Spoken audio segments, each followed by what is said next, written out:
Hi there. Welcome to Dreamy Histories channel. Tonight, we're slipping into the worn leather boots of a British intelligence officer in April 1945, standing in a bombed-out hangar somewhere in Bavaria, staring at the most advanced flying machine you've ever seen, a swept-wing jet fighter that looks like it dropped straight from the future into Hitler's crumbling Reich. The smell of aviation fuel mingles with cordite and fear as you realize you're about to steal technology that could change the course of history.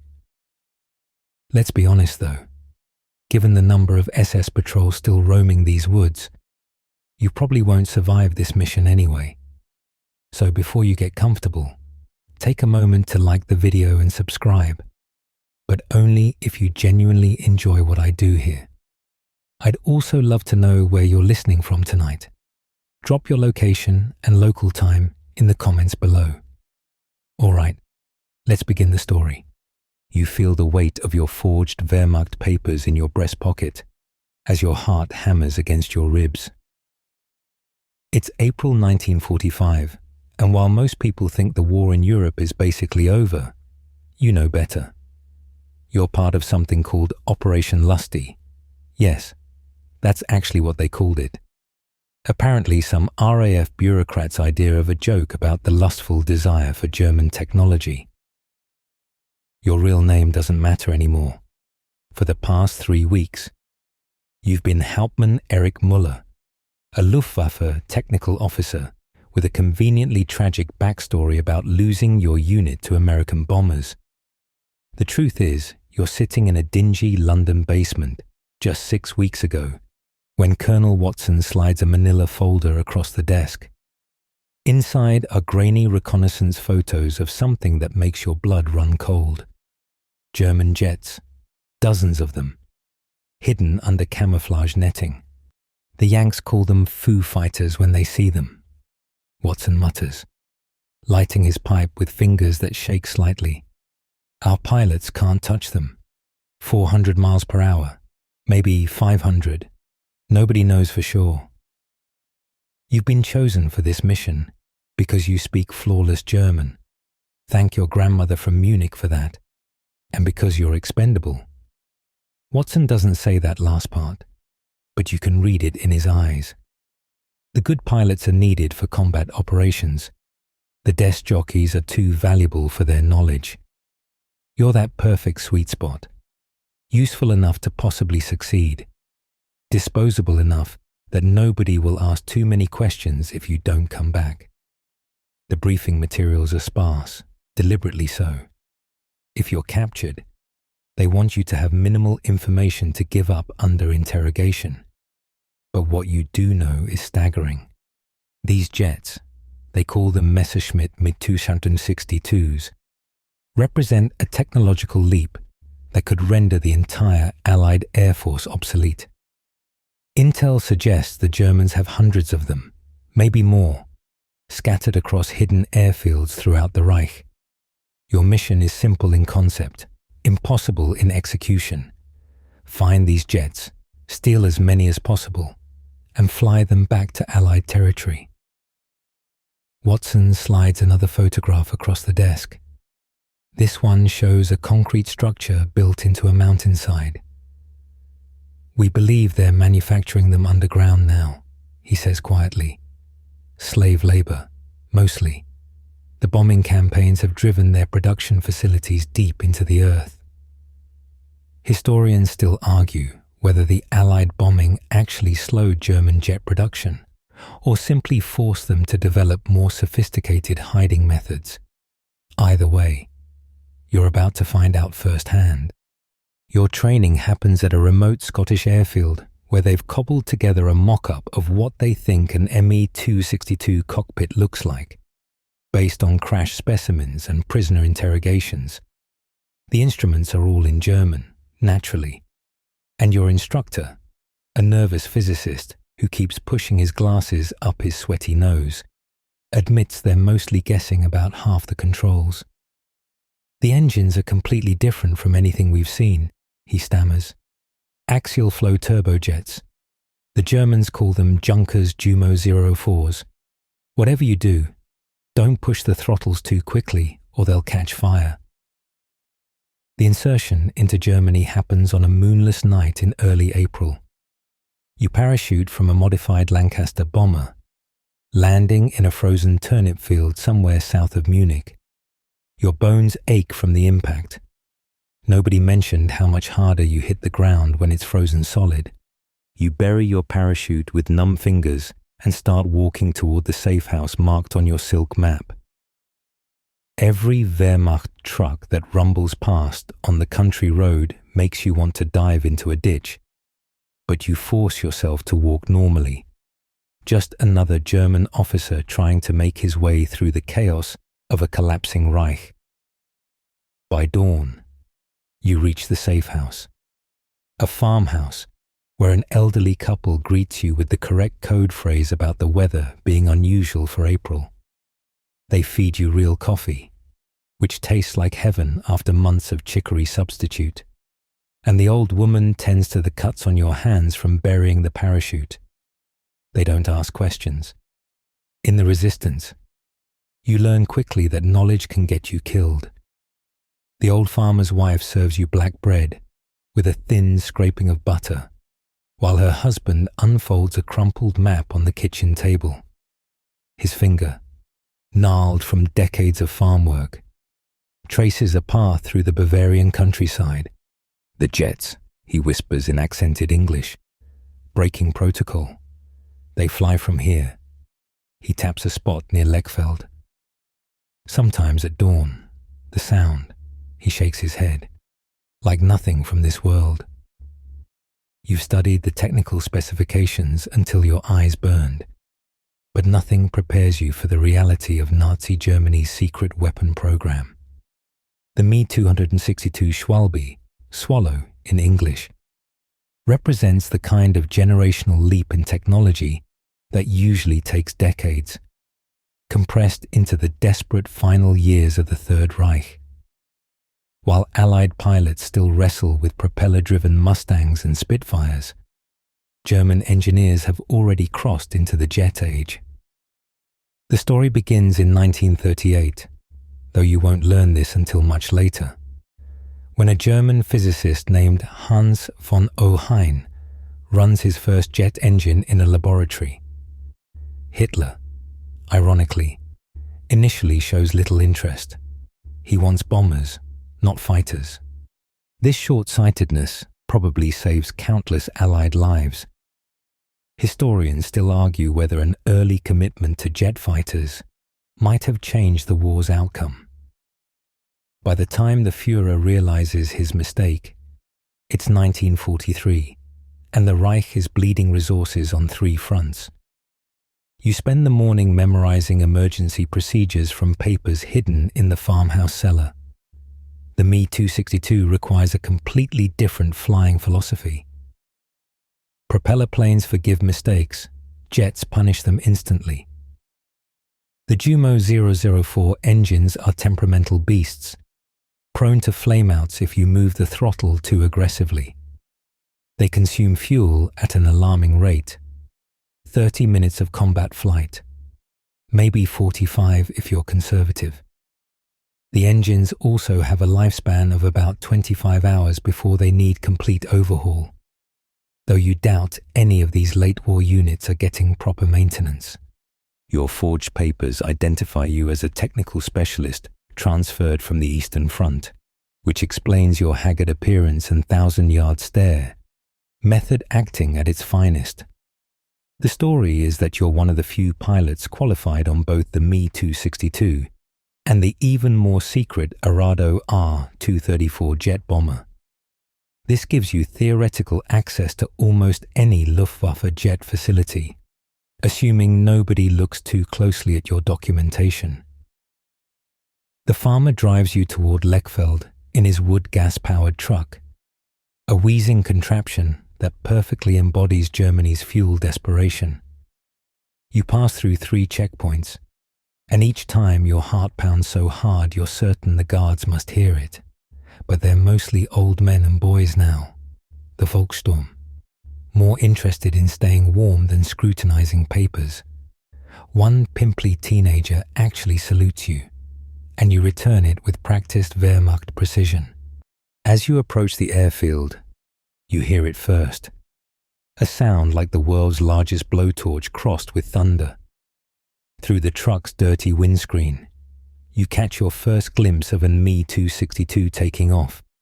It accelerates down the runway with impossible speed, leaving twin trails of dark smoke.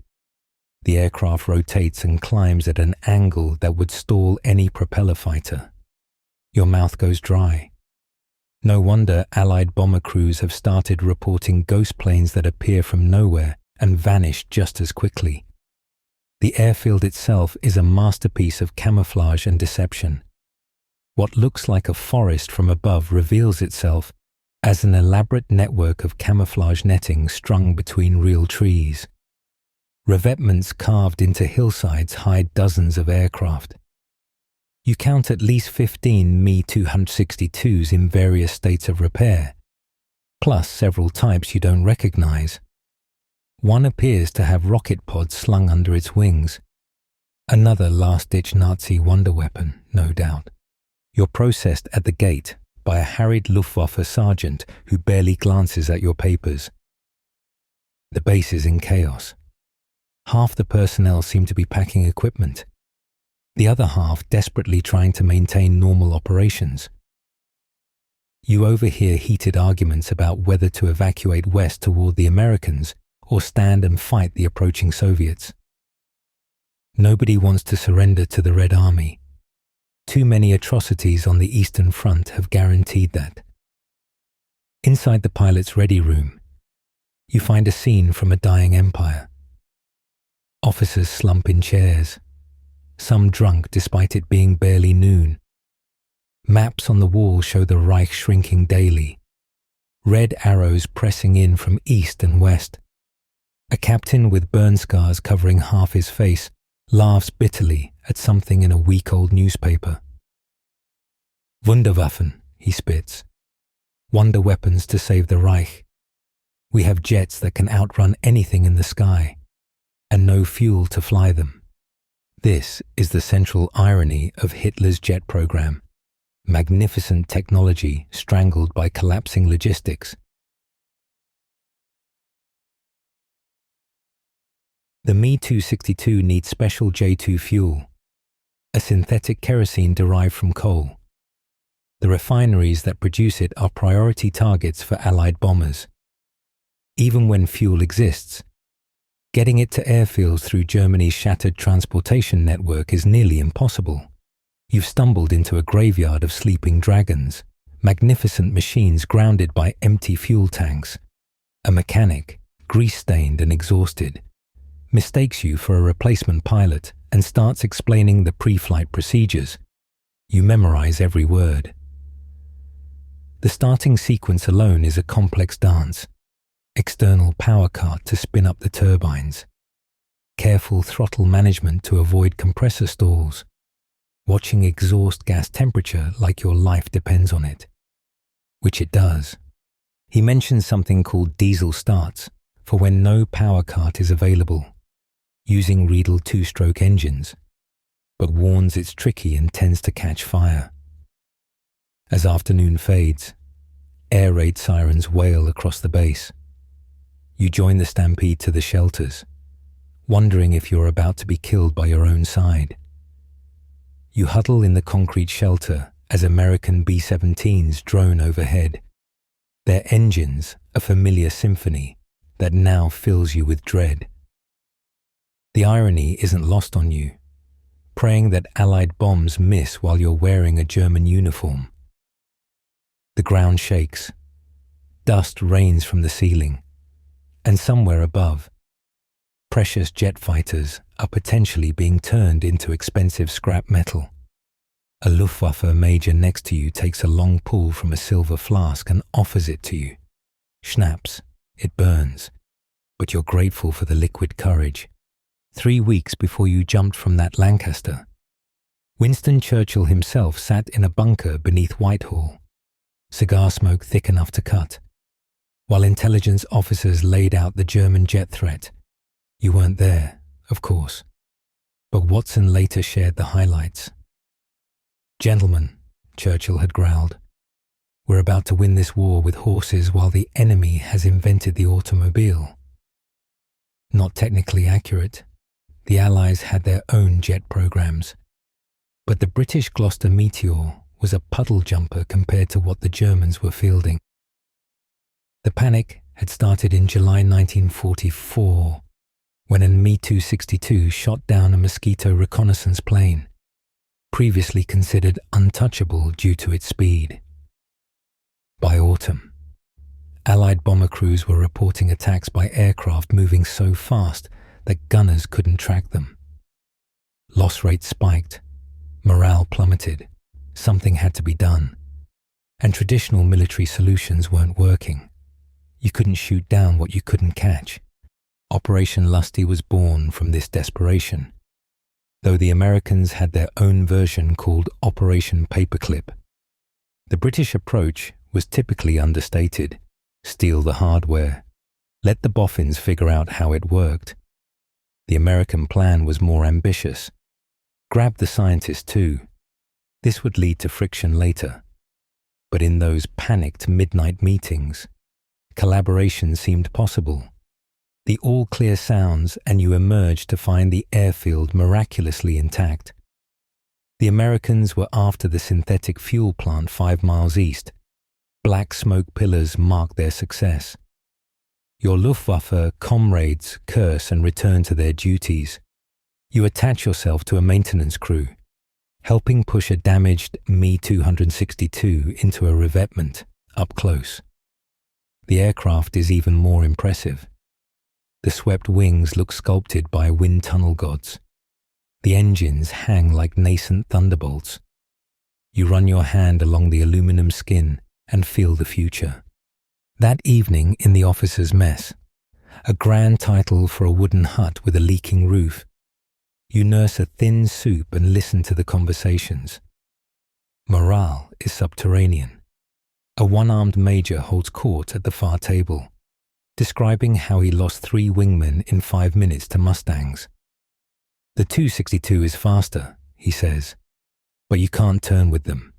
And when the engines quit..." He makes a diving motion with his remaining hand. You learn that pilot training is the real bottleneck.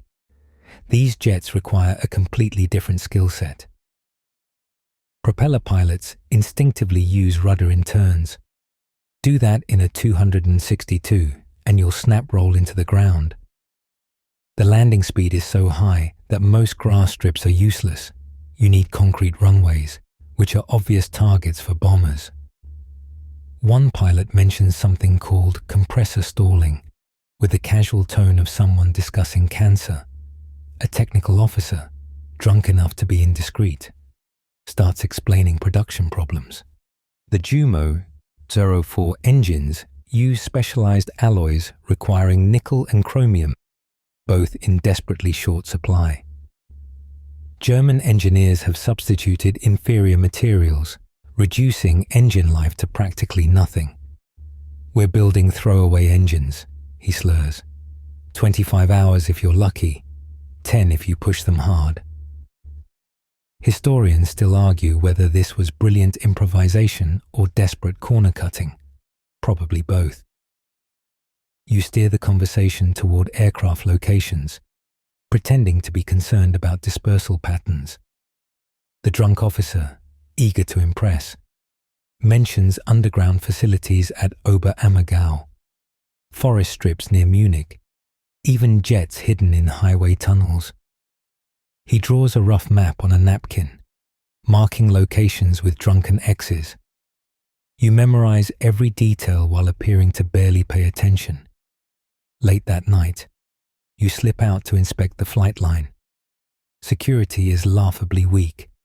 The guards are more concerned about deserters heading west than saboteurs. You find a maintenance manual in an unlocked cockpit and spend an hour reading by moonlight, committing crucial details to memory. The starting procedure is even more complex than you'd been told. There's something called a Riedel starter that needs to be manually cranked, and specific RPM gates that must be respected or the turbine blades will melt. You're studying the armament panel when footsteps crunch on the gravel behind you. Your hand moves to the Luger at your hip, a real one, not a British copy, as you turn to face a young lieutenant. He's maybe 19, with the eager face of someone who still believes in final victory. "Studying for tomorrow's mission, Herr Hauptmann?" he asks. You force a weary smile. "Can't sleep. Thought I'd review procedures. It's thin." But he buys it. Turns out he's fresh from training. Has only 6 hours on type. He starts asking questions about combat tactics. And you spin tales from your supposed Eastern Front experience, mixing truth with plausible fiction. The kid hangs on every word. When he finally leaves, you realize your shirt is soaked with cold sweat. Dawn approaches as you return to your quarters, mind racing with accumulated intelligence. You've identified at least 40 operational jets at this field alone, with hints of hundreds more scattered across southern Germany. The technology is even more advanced than London feared, but the logistics are crumbling. It's a race between Allied armies closing in and German engineers desperately trying to evacuate their secrets. You're just one player in this massive chess game, but you're beginning to see the board. Tomorrow, you'll need to establish contact with the local resistance and find a way to signal Watson. But tonight, you lie on a thin Wehrmacht mattress, listening to jets thunder into the dying darkness, and wonder if you'll live long enough to fly one home. You wake to someone shaking your shoulder roughly. Through bleary eyes, you see a Feldwebel with breath that could strip paint.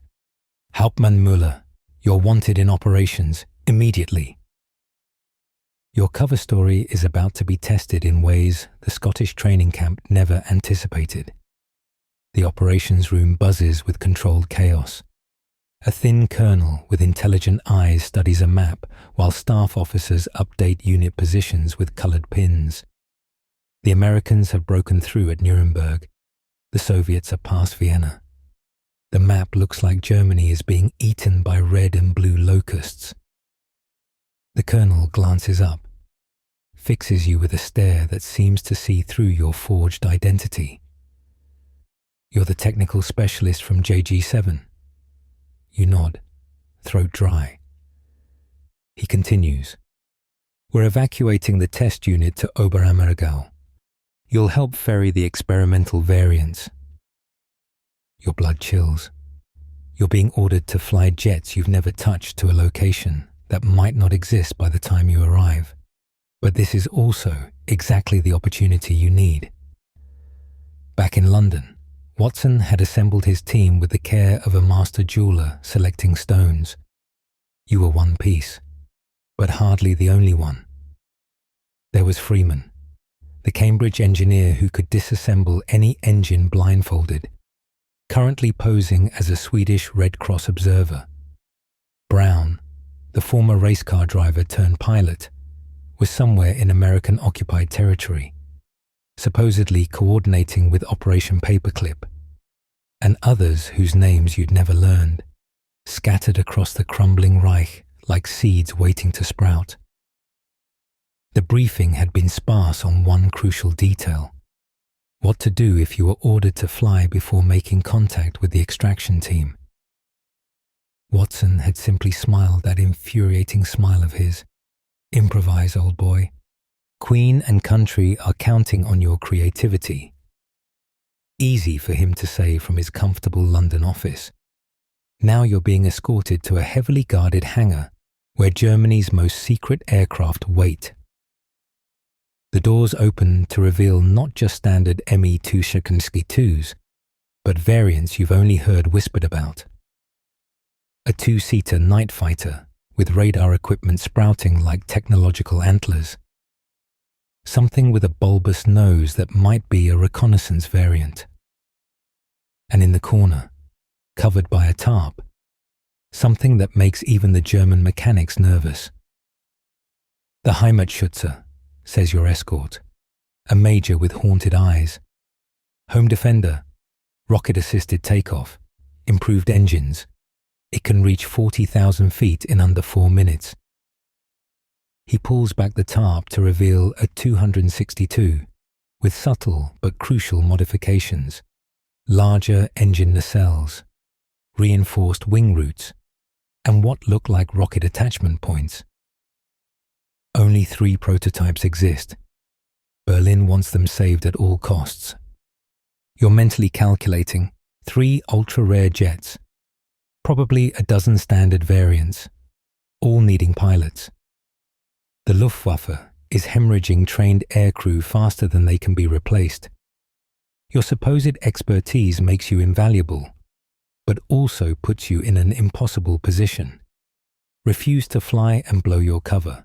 Agree, and you might be handing Hitler's wonder weapons to some Alpine fortress where they'll be useless but intact for the next regime. A commotion outside interrupts your thoughts. Through the hangar's grimy windows, you see trucks arriving, not military vehicles but civilian ones, commandeered and pressed into service. Mechanics begin loading crates marked with stenciled warnings in German. Achtung, Präzisionsinstrumente. Precision instruments. The evacuation isn't just about aircraft, they're moving the entire jet program. Among the arriving personnel, you spot someone who makes your pulse quicken. Freeman. He's wearing Swedish Red Cross insignia and arguing with a guard about access to inspect prisoner welfare conditions. It's brilliant cover. The Germans still maintain a facade of following Geneva Conventions, at least where Western witnesses are concerned. His eyes meet yours for a fraction of a second. No recognition, just the blank stare of strangers. But you catch the subtle hand signal. Contact established. Wait for opportunity. The Major continues his tour, explaining the modified starting procedures for the Heimatschütze. The rocket units are unstable, he warns. 2 pilots have already died testing them. The acceleration can cause blackouts if you're not prepared. You file this information away, wondering if you'll live long enough to use it. Lunch is a surreal affair. You sit with Luftwaffe pilots who know they're living through the death of their nation, eating potato soup while discussing technical specifications of aircraft that represent the absolute pinnacle of human engineering. A captain mentions that Messerschmitt himself visited last week, personally supervising the loading of blueprints. He looked like death, the captain says, kept muttering about preserving the knowledge for humanity. The irony is thick enough to choke on, preserving knowledge while using slave labor to build these technological marvels. You've seen the workers, skeletal figures in striped uniforms, carefully kept away from German personnel but impossible to ignore completely. One of history's great moral paradoxes, brilliant engineering built on unconscionable horror. As afternoon wears on, you're assigned a standard Me-262A-1A for the evacuation flight. Aircraft number 501, painted in mottled grey-green camouflage with the remnants of unit markings hastily painted over. You conduct a thorough pre-flight, partly to maintain cover, but mostly because your life depends on this machinery working correctly. The crew chief, a grizzled sergeant who's probably forgotten more about jets than you'll ever know, watches approvingly. She's a good bird, he says, patting the nacelle like a favorite horse. Temperamental with the throttles, but she'll treat you right if you respect her. He shows you a quirk specific to this aircraft. The left engine tends to surge at 6,500 RPM, requiring careful throttle adjustment. These are the details that will keep you alive. The evacuation order comes at dawn. You're shaken awake by air raid sirens and the distinctive whistle of falling bombs, P-47 Thunderbolts this time, hunting targets of opportunity. Through the window, you watch fountains of earth erupt across the airfield's eastern perimeter. Time's up. Whatever pretense of orderly withdrawal the Germans maintained has evaporated in the face of Allied tactical aircraft roaming at will. You dress quickly in your flight gear, Luftwaffe leather that smells of fear and cigarettes from its previous owner. The holstered Luger bumps against your ribs, a cold reminder that you're deep in enemy territory with a tissue-thin cover story. Outside, the base is pandemonium. Trucks race between buildings, loading whatever can be saved. A fuel dump burns in the distance, black smoke rising like a signal fire announcing the Reich's funeral. Freeman intercepts you near the latrines, both of you maintaining the pretense of a chance encounter. "Change your plans," he mutters while pretending to check his Red Cross paperwork. Americans are closer than expected. Browns with a forward unit, maybe 30 miles west. If you can get airborne and declare an emergency, he doesn't finish. The implication is clear. Steal a jet, fake mechanical problems, land behind American lines. Simple. Except for the part where you're surrounded by desperate Germans with guns. The flight line is organized chaos. Mechanics perform hasty pre-flights while pilots study maps of the southern escape route. Your assigned aircraft, 501, sits fueled and armed. They're not taking chances with Allied fighters. 4 30mm cannons loaded with high explosive rounds. You've never fired aircraft weapons in anger, but there's always a first time. A Luftwaffe major briefs the evacuation flight. 15 aircraft, 3 formations, stay low to avoid radar. Anyone who can't maintain 400 kilometers per hour gets left behind. He points to a road map. Follow Autobahn 2 south to Munich, then bearing 225 to Oberammergau, radio silence unless attacked. His eyes are bloodshot, uniform stained with coffee and desperation. Questions? A young pilot raises his hand. "Herr Major, what about fuel? My aircraft shows only 60%. The Major's laugh is bitter. "Then you'd better fly efficiently, hadn't you?" There's no mention of what happens to pilots who run out of fuel over Allied territory. Everyone knows. You strap into 501's cockpit as the first flight launches. The acceleration is violent, 0 to 180 kilometers per hour in seconds. The turbojet screaming like banshees. You watch the lead aircraft rotate and climb, wheels retracting into their wells. No explosions, no failures. German engineering holding together for one more day. Your turn. The crew chief gives you thumbs up and scurries clear. You engage the Riedel starters, watching RPM gauges climb. The engines catch with a sound like tearing fabric amplified 1,000 times. Exhaust gas temperature spikes, then stabilizes. You release brakes and feel the jet surge forward. The acceleration pushes you back into the seat harder than any aircraft you've known. Trees blur past. The runway end approaches at alarming speed. You ease back on the stick and 501 leaps skyward. The transformation is instant, from earthbound machine to thoroughbred of the air. You retract gear and flaps, joining on the number 3 position of the second flight. Below, Germany unfolds like a map drawn in ruin. Burned villages, cratered roads, refugee columns fleeing west. You're flying over a nation committing suicide. The flight leader keeps you low, sometimes barely 50 meters above the deck. At this height and speed, the landscape becomes an impressionist painting. You thread between church steeples and power lines, the jet responding to stick inputs with fighter-like agility despite its weight. This is what aviation's future feels like.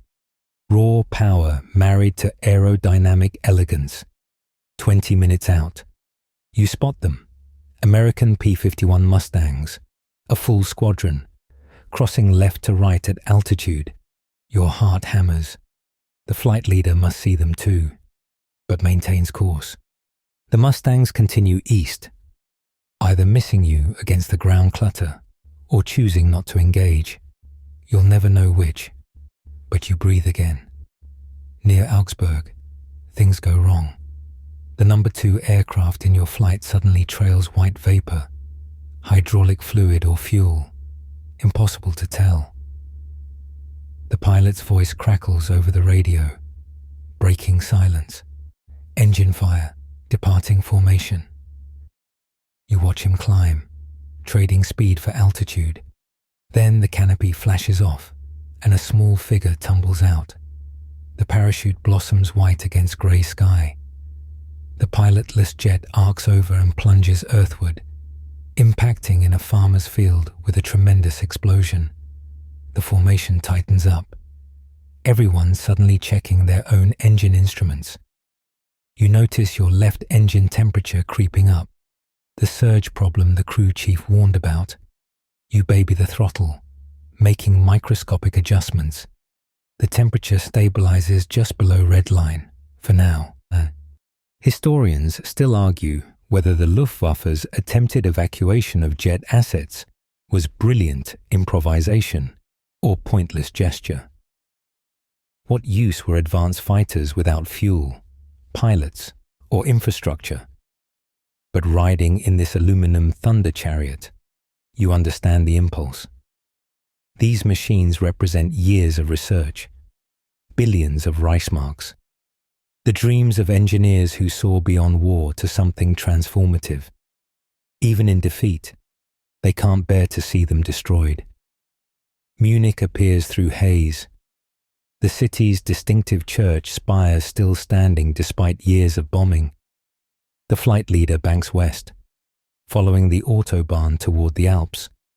Mountains loom ahead, snow-capped and indifferent to human folly. Oberammergau lies somewhere in those peaks, a Bavarian village about to become the repository of the Third Reich's last technological treasures. The Alps rise before you like a wall of stone and snow, forcing your flight to climb. The engines strain in the thinner air, and you watch fuel gauges drop with alarming speed. Oberammergau should be close, but all you see are forests and precipitous valleys that would swallow a jet without trace. The flight leader's voice crackles through static. Wildcat flight, begin descent. Field should be. The transmission cuts off. You scan desperately for any sign of an airfield. These hidden strips are Germany's last magic trick. Runways carved from forest, camouflaged so perfectly that Allied reconnaissance can't spot them, even when they know roughly where to look. Then you see it, a perfectly straight gap in the trees, like a scar cut by giant hands. No runway lights, no control tower, just concrete and desperation. The approach is terrifying. Mountains on 3 sides funnel vicious crosswinds that buffet your jet like a leaf. You fight the controls, sweat soaking through your flight suit despite the cold. The runway is shorter than any training manual would consider safe for jet operations. You'll need every meter and perfect technique, or you'll either overshoot into trees or ground loop into expensive wreckage. Gear down, flaps extended. You cross the threshold at 250 kilometers per hour, still dangerously fast. The moment wheels touch concrete, you deploy the ribbon parachute, a late-war addition that probably saves your life. Deceleration throws you forward against the harness. Brakes smoking, engine screaming in reverse thrust. You stop with maybe 30 meters to spare. Your hands shake so badly it takes 3 attempts to shut down the engines. The airfield is a testament to German organizational mania persisting even in chaos. Camouflage netting stretches between genuine fir trees. Fuel trucks are painted to look like Forest Service vehicles. Even the personnel wear uniforms that blend into the Bavarian landscape. You count at least 20 jets already dispersed among the trees, including some types you don't recognize. Experimental variants that never made it past prototype stage. A ground crew immediately appears, not to service your aircraft, but to drag it under cover. Every movement is practiced, efficient. They've been doing this dance for months, hiding from Allied photo reconnaissance by day, operating by night. A Feldwebel directs you to an underground bunker that serves as both operations center and pilot's quarters. You descend concrete steps into a world of artificial light and recycled air. The bunker is crowded with aircrew from various units, all refugees from the collapsing front. You recognize the haunted look. Men who've seen too much, flown too many hopeless missions. A one-eyed major briefs newcomers. Forget whatever orders brought you here. We operate independently now. Our only mission is to preserve these aircraft until... He trails off. Until what? Nobody wants to voice the obvious. Until Germany surrenders and they become spoils of war. You find Freeman in the bunker's makeshift medical station, still maintaining his Red Cross cover. He's actually treating wounded, because even stolen identities require commitment. While he bandages a mechanic's burned hand, he whispers, "Brown made contact. Americans know about this field. They're planning a combat team insertion within 48 hours. Your stomach knots. A firefight over jet technology isn't how you'd planned this. That evening, you explore the facility. It's more extensive than surface appearance suggests. Tunnels bore deep into the mountainside, some natural caves expanded by slave labor, others blasted from solid rock. You find workshops where mechanics cannibalize damaged jets for parts, a fuel depot carved into limestone, protected by meters of stone from any bombing, even an underground barracks where exhausted pilots sleep in shifts. In one tunnel, you discover something that stops you cold. 3 jets unlike anything in your briefings. Delta's winged aircraft that look impossibly futuristic, even compared to the Me-262. A technician notices your interest. Horton Flying Wings, he says with pride. Jet-powered, nearly invisible to radar. Would have changed everything if we'd had another year. You memorize every detail, knowing Watson will want detailed sketches. The next morning brings unwelcome news. Soviet forces have cut the northern escape routes. American armor is pushing toward Munich. The circle is closing, and everyone knows it. Yet maintenance continues. Pilots study maps of airfields that may no longer exist, and the pretense of military order persists.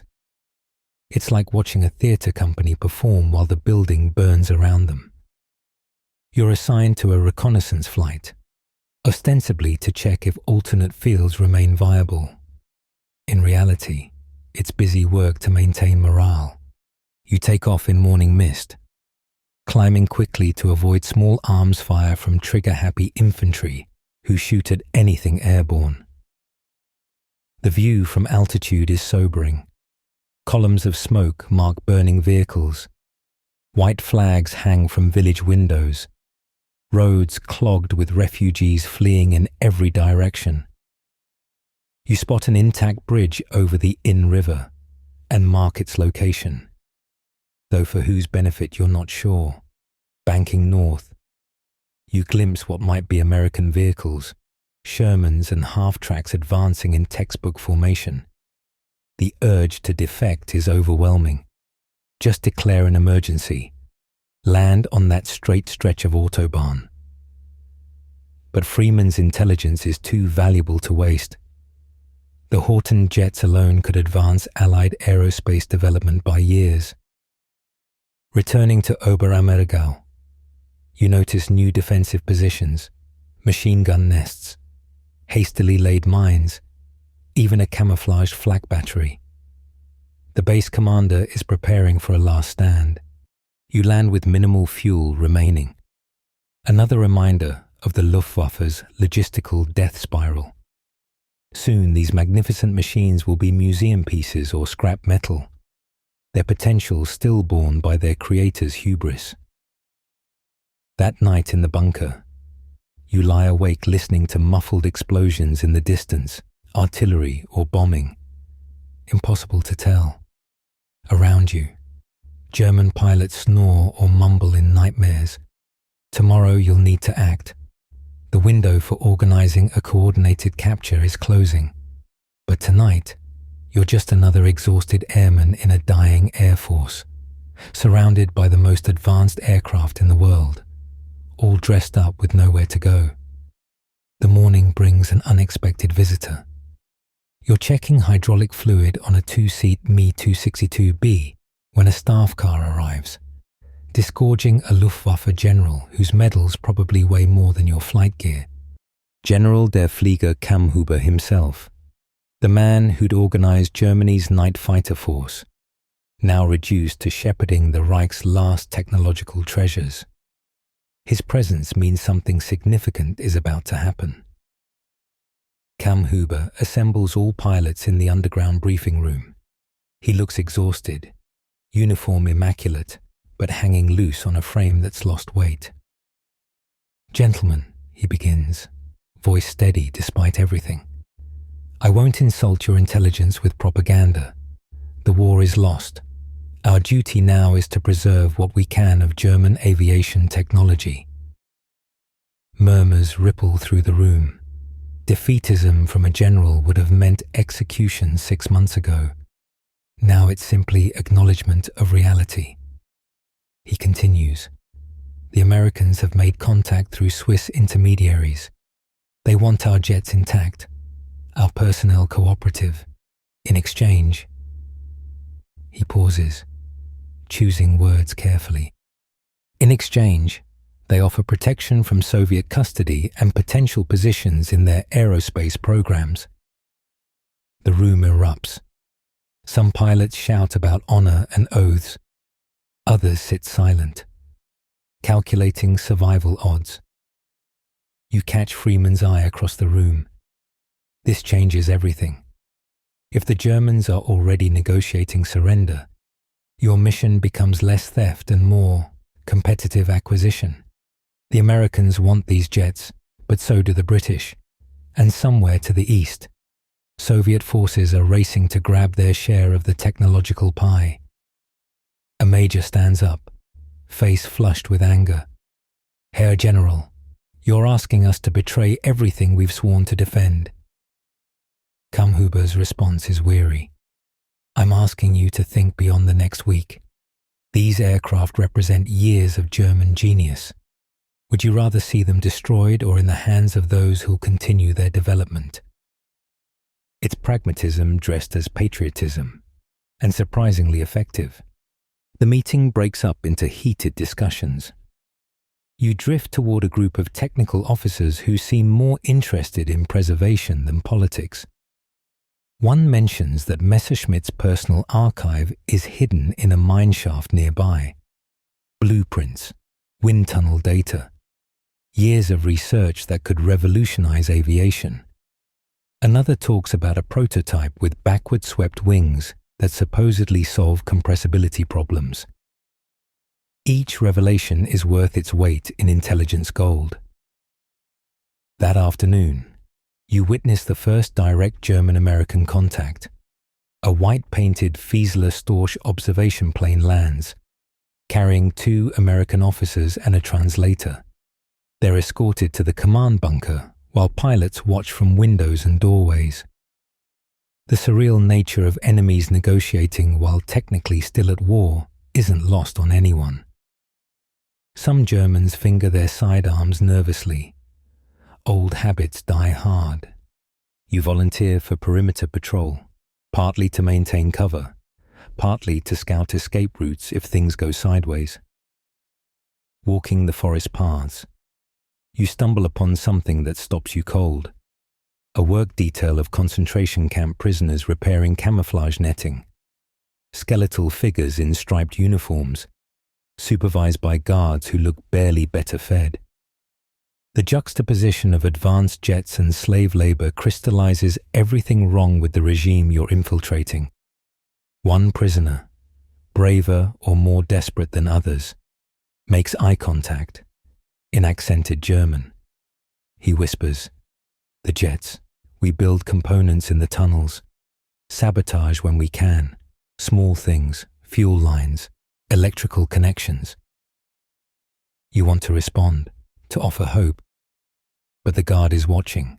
You move on, adding another layer to your moral calculus. These technological marvels are literally built on bones. Back at the airfield, tensions are rising. Some pilots want to fly their aircraft to Switzerland, claiming neutrality. Others propose a fighting retreat to the rumored Alpine fortress, where die-hard Nazis plan a last stand. The American negotiators emerge from their meeting looking pleased, which only increases German anxiety. Nobody trusts anybody, and everyone has a gun. Freeman finds you during evening meal, thin soup and black bread that tastes like sawdust. "Tonight," he mutters between spoonfuls. The Americans are bringing in a technical team. They want to secure the Horten jets before anyone else gets ideas. We need to ensure British interests are represented. You understand. In the grand game of technological acquisition, possession is 9/10 of ownership. As darkness falls, you prepare meticulously. Your flight suit pockets hold silk maps, compass, and emergency rations. The Luger is loaded with a round chambered. You've seen enough to know this situation could explode into violence at any moment. Most importantly, you've memorized the location of every significant aircraft on the field, especially those experimental types that exist nowhere else. Around midnight, you're awakened by truck engines. Through the window, you see American vehicles entering the base unopposed. The guards have either been bribed or simply given up. GIs in combat gear fan out, securing key positions. It's a polite invasion, but an invasion nonetheless. German personnel watch from doorways, unsure whether they're prisoners or collaborators. You dress quickly and head for the Horten jets. If you can establish British interest before the Americans claim everything, Watson might actually smile for once. But rounding a corner, you freeze. A group of German pilots stands arguing beside one of the flying wings. They're pouring gasoline from jerry cans, preparing to burn rather than surrender their prizes. The final act of the faithful, destruction rather than dishonor. The next few seconds will determine whether months of preparation end in success or flames. You step forward, knowing that your words need to be perfect. In situations like this, historians still argue whether individual actions matter or if larger forces determine outcomes. You're about to find out. "Stop," you shout in German, striding forward with all the authority your fake rank can muster. Are you insane? You destroy years of German engineering for what? Pride? The pilots turn, hands moving to weapons. The leader, a scarred Oberstleutnant with fanatic's eyes, holds a flaming torch made from oil-soaked rags. One throw, and the Horten becomes a 12 million Reichsmark bonfire. "Better burned than in enemy hands," he snarls. Behind him, others nod agreement. These are the true believers, the ones who'd rather see Germany reduced to ash than admit defeat. You need to think fast. Freeman appears at your shoulder. Apparently, he's been monitoring the situation too. His Red Cross armband might protect him from violence, but you're just another Luftwaffe officer who's showing insufficient enthusiasm for martyrdom. Then salvation arrives in olive drab. American soldiers round the corner, weapons raised but not aimed. Their lieutenant, impossibly young with a southern drawl thick as molasses, calls out, "You'll want to step away from them aircraft. Bitte." His German is atrocious, but the M1 Garans make his meaning clear. The torch-wielding Oberstleutnant wavers. Calculating odds, you seize the moment. Think, these aircraft are Germany's legacy. Destroy them and you destroy what German engineers died creating. Preserve them and the world will remember German genius, not just German defeat. It's manipulation wrapped in patriotism, but it works. The torch drops, extinguished in snow. The Americans move in, politely but firmly disarming the would-be arsonists. The American lieutenant grins at you. "Much obliged for the help, Fritz. Colonel MacDonald wants all technical personnel assembled. That includes you." Your blood chills. Being identified as technical personnel means scrutiny you can't afford, but refusing would be equally suspicious. You follow, mind racing through escape scenarios. The main hangar has transformed into a processing center. Americans with clipboards interview Germans, while others photograph every aircraft from multiple angles. You spot something that makes your pulse spike: British uniforms. A Royal Air Force wing commander argues with an American colonel beside a partially dismantled Me-262. The special relationship is showing strain over who gets which toys. Freeman smoothly inserts himself into translation duties, his Swedish neutrality making him acceptable to all parties. He catches your eye and tilts his head toward the British delegation. The message is clear: make contact. You drift that direction, but an American technical sergeant intercepts you. "You're a pilot? Outstanding. We need someone to explain cockpit layouts." For the next hour, you're trapped demonstrating Me-262 systems to eager Americans who treat you like a talking technical manual. They're particularly interested in the automatic leading edge slats and the ejection seat, both innovations their aircraft lack.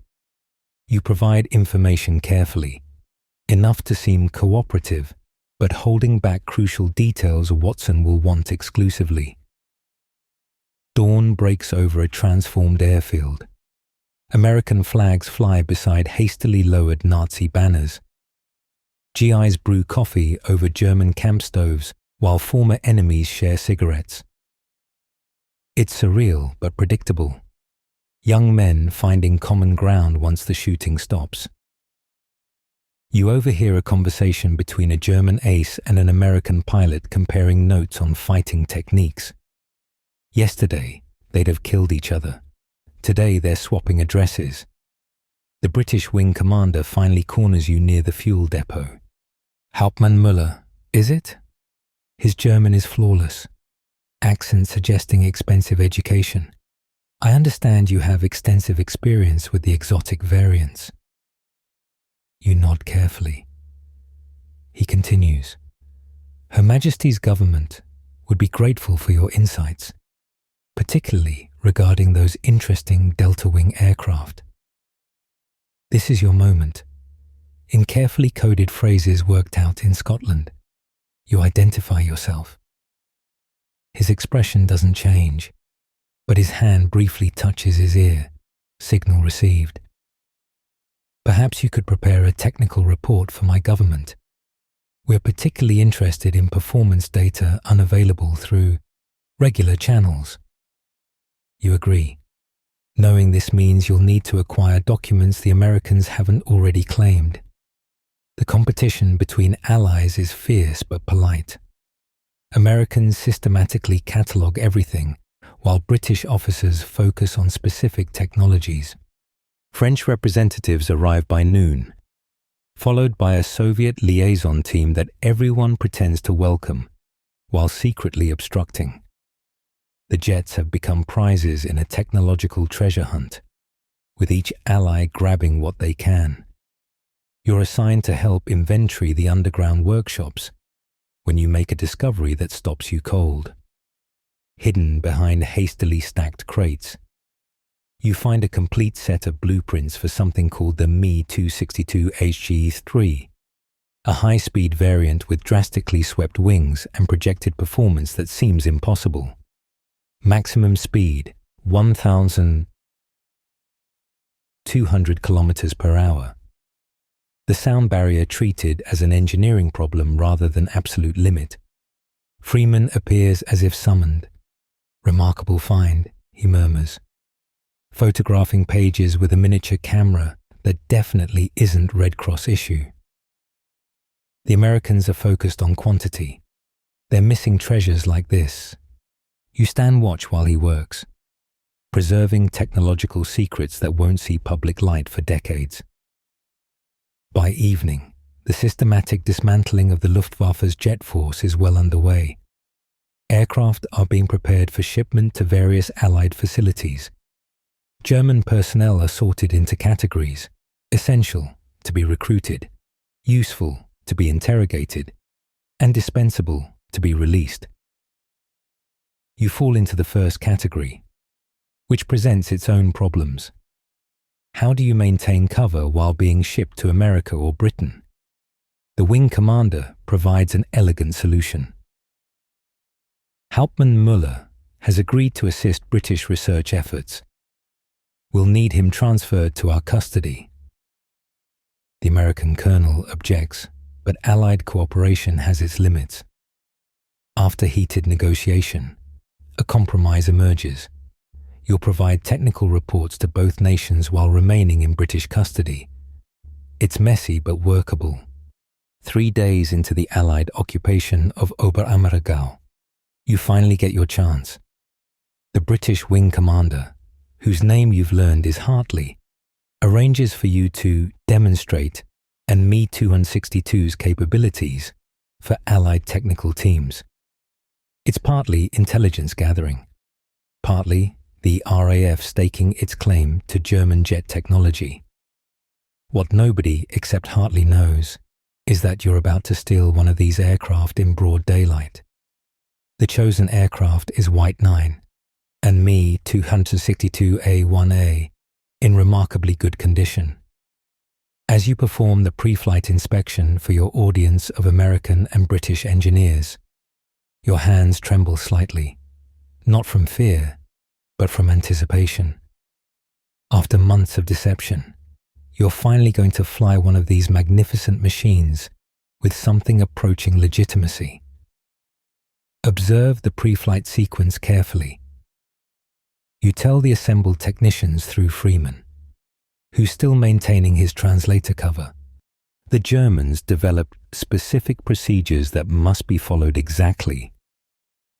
You demonstrate the external power card connection, the careful throttle positioning, the ritual of checking for hydraulic leaks that could mean fire or death at altitude.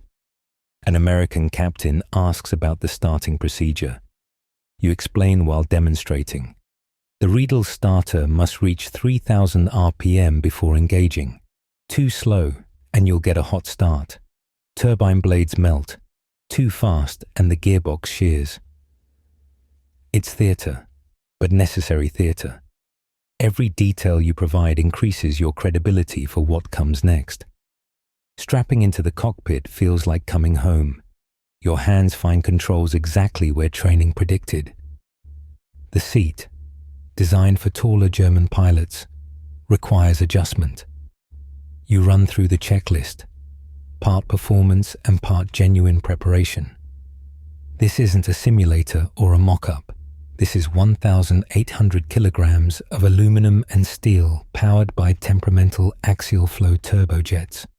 The Riedel starter coughs to life, its two-stroke engine sounding like an angry chainsaw. You watch the RPM gauge climb, then engage the port engine.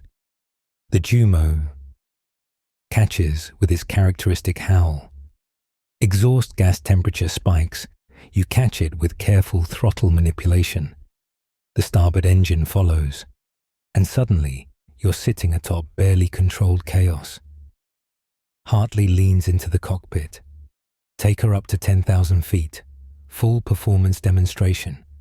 We need accurate data on climb rates and maximum speed. His eyes convey the real message. Get this aircraft to British-controlled territory. Make it look like an emergency. Don't get shot down. Simple enough. Except for the part where you're surrounded by armed Americans who might object to their prize flying away. You taxi carefully. The jet's nose-wheel steering taking practice. American guards wave you past. They've been told this is an authorized test flight. The runway stretches ahead, concrete scarred by months of bombing and hasty repairs. You advance throttles smoothly, feeling the acceleration press you back.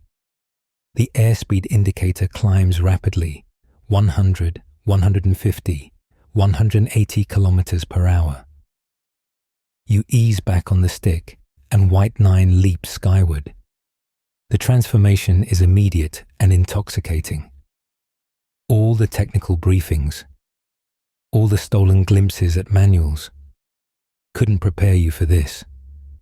The Me-262 climbs like a homesick angel, altimeter spinning as Germany falls away below. You retract gear and flaps, feeling the aircraft accelerate into its element. This is what the future of aviation feels like. At 3,000 meters, you level off and explore the flight envelope. Gentle turns first, feeling how the swept wings behave differently than straight-winged fighters. The controls are heavy at speed, but responsive. You push the throttles forward, watching the airspeed indicator climb past 700 kilometers per hour. The aircraft remains stable, almost eager for more. No wonder Allied pilots reported these as untouchable. You're supposed to return to Oberammergau after 20 minutes. Instead, you bank northwest toward Frankfurt, where British forces control several airfields.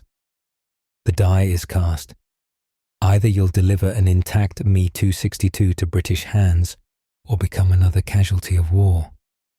You climb higher, trading fuel for altitude, scanning constantly for American fighters who might take exception to an unscheduled German jet. The radio crackles, Hartley's voice, maintaining the pretense. White 9, report status. You respond with practiced distress. Control, experiencing compressor stalls in starboard engine, attempting emergency landing at nearest suitable field. It's weak theatre, but provides plausible deniability. The Americans can't prove the British arranged this. Even if they suspect, navigation proves challenging.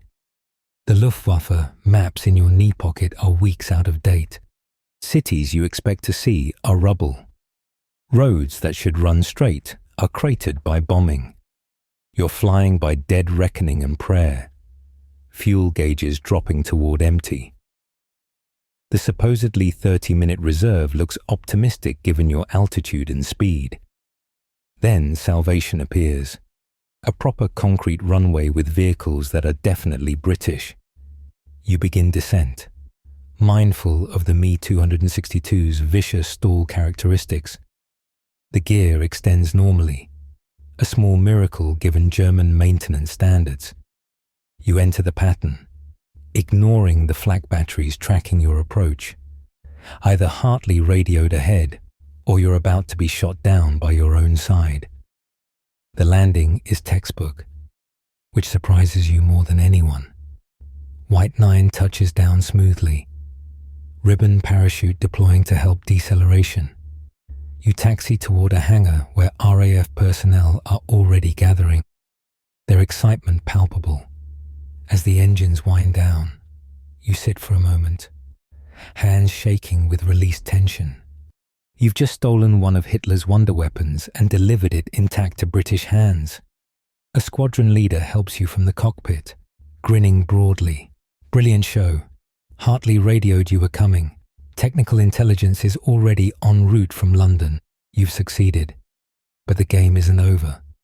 This is just one aircraft. Back at Oberammergau, dozens more await allocation among the victorious Allies, each representing years of potential aerospace advancement. The RAF base at Frankfurt becomes your temporary home, while technical intelligence officers debrief you with the thoroughness of archaeologists excavating Troy. They want everything, not just flight characteristics, but manufacturing details, maintenance schedules, even pilot gossip about variants that might exist only in rumors. You provide information in carefully measured doses, saving the best intelligence for face-to-face meetings with Watson, who's supposedly flying in from London. On your third day, Freeman arrives with disturbing news. The Americans found the underground factory, he says, lighting a cigarette with hands that shake slightly. Near Gusen, it's worse than we imagined. His usual calm is cracked, and you understand why when he shows you photographs that will haunt your dreams. Tunnels carved by dying prisoners, assembly lines where skeletal workers built jet engines under SS guard, mass graves hidden in the Austrian forests. You'd known intellectually about slave labor, but seeing documentary evidence hits differently. Each Me-262 represents not just German engineering prowess, but thousands of deaths. The magnificent machine you flew here was assembled by people worked to death in conditions that defy description. The moral weight of this technology transfer suddenly feels crushing. Watson arrives that evening in a Dakota transport, looking exactly as you remember, unflappable, properly dressed despite flying through uncertain skies, carrying that same leather briefcase that probably contains secrets worth killing for. His debriefing is different from the technical officers. He wants strategic intelligence, German production capabilities, hidden facilities, personnel who might be turned. You've done exceptionally well, he says, which from Watson is equivalent to a parade. White 9 is already being dismantled for shipment to Farnborough, but I'm more interested in what you mentioned about underground facilities. You describe the Oberammergau tunnels, the hints about larger complexes, the slave labor you witnessed. Watson's expression darkens. The Americans call it Operation Paperclip. They're recruiting German scientists wholesale. War crimes be damned. You spend hours detailing the Horton flying wings, the Me-262 HG-3 blueprints, the rumors of even more exotic projects.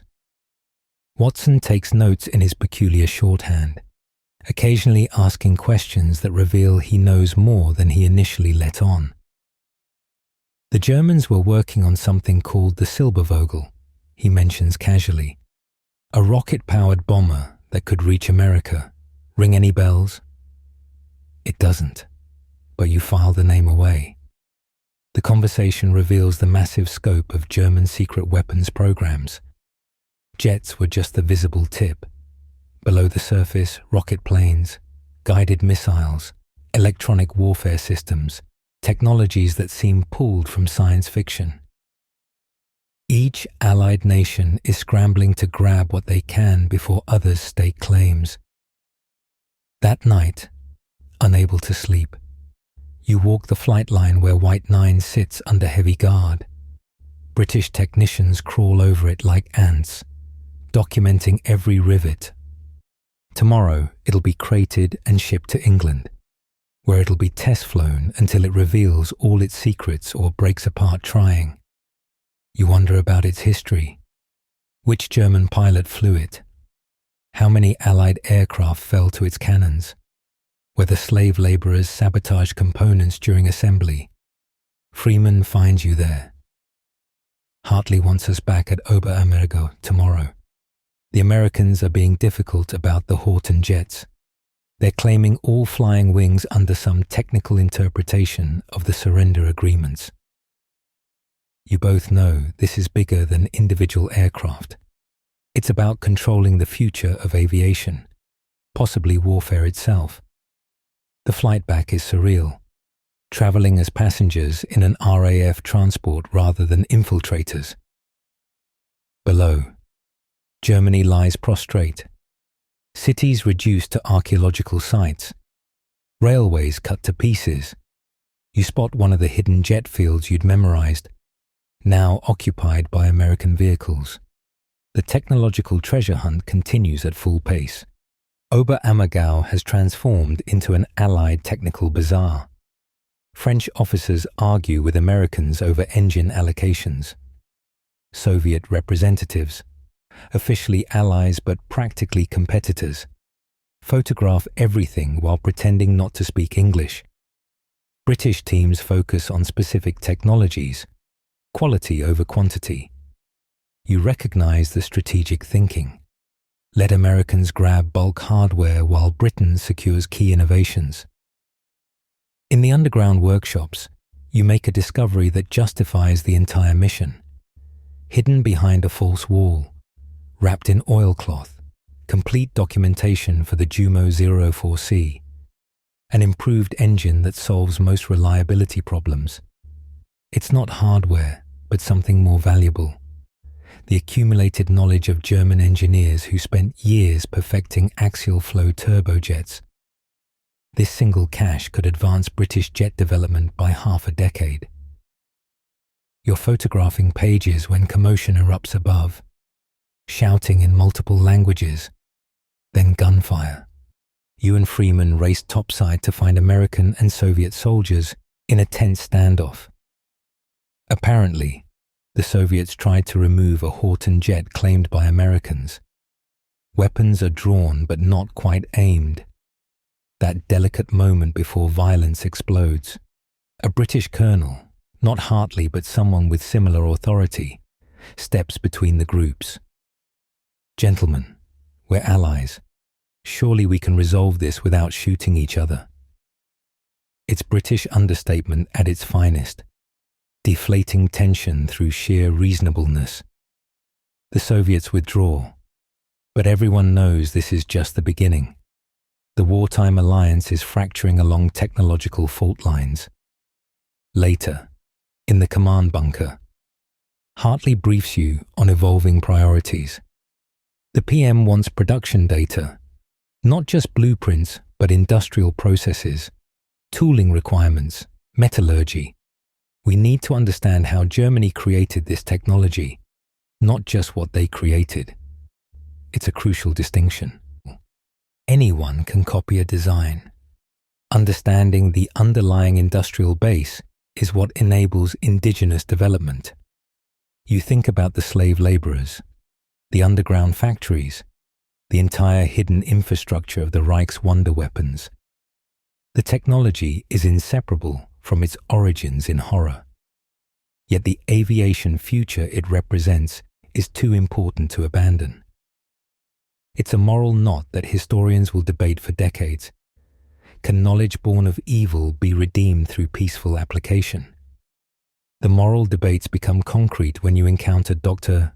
Ernst Kellner in the Oberammergau mess hall. He's eating alone, other Germans giving him wide berth. You recognize him from intelligence photos, one of the lead engineers on jet engine development, a man whose brilliance is matched only by his willingness to use slave labor. He looks up as you pass, and something in his eyes makes you stop. Recognition, fear, or just the weariness of a man who knows his judgment is coming. Hauptmann Müller, he says quietly, or should I use another name? Your blood freezes, he continues, stirring ersatz coffee with deliberate calm. Your German is flawless, but you hold your cigarette like an Englishman, small things. But I notice details. It's why my engines work. The mess hall is crowded, noisy. Nobody's paying attention to two Germans having coffee, but your hand moves toward your sidearm anyway. Kellner sighs. Relax. The war is over. I have no interest in exposing you. In fact, I have a proposition. He pulls out a leather notebook, pages dense with calculations. The Americans want me for their Operation Paperclip. They promise amnesty, a new life, money. But I know what I've done. I know what was done in my name. His voice drops. I want to atone. Take this. Everything the Allies need to build better engines than mine. Consider it. Reparation. You take the notebook carefully, like handling unstable explosives. Inside are equations, diagrams, solutions to problems British engineers haven't even identified yet. It's a career's worth of knowledge condensed into 100 pages. Why, you ask? Kellner looks older than his years, face etched by choices that can't be undone. Because I stood at Dora Mittelbau and watched people die building my engines, I told myself it was for science, for Germany, lies we tell ourselves to sleep at night. This is the crux of the scientist recruitment debate. Brilliant minds stained by complicity in atrocities.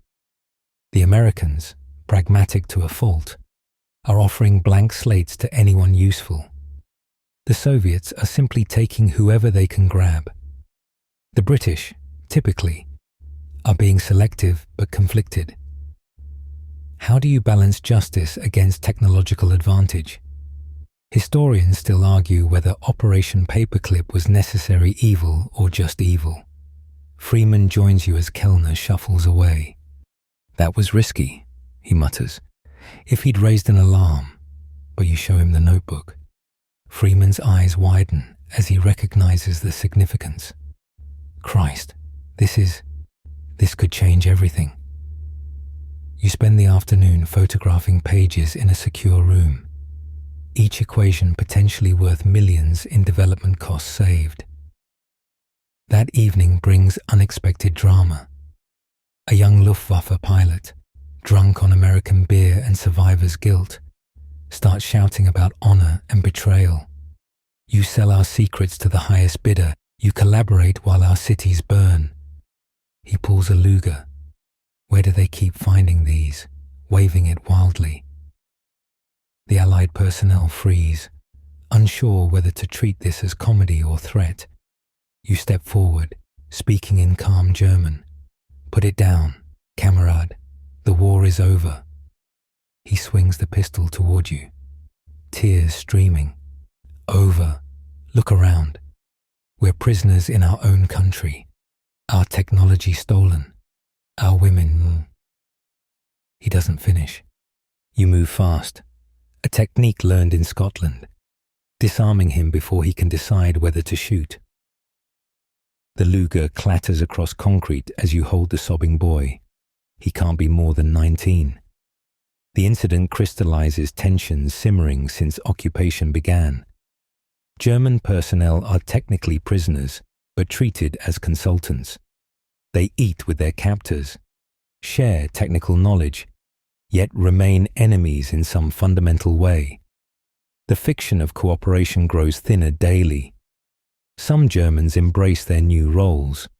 Others simmer with resentment. A few, like Kellner, seem genuinely broken by recognition of their complicity.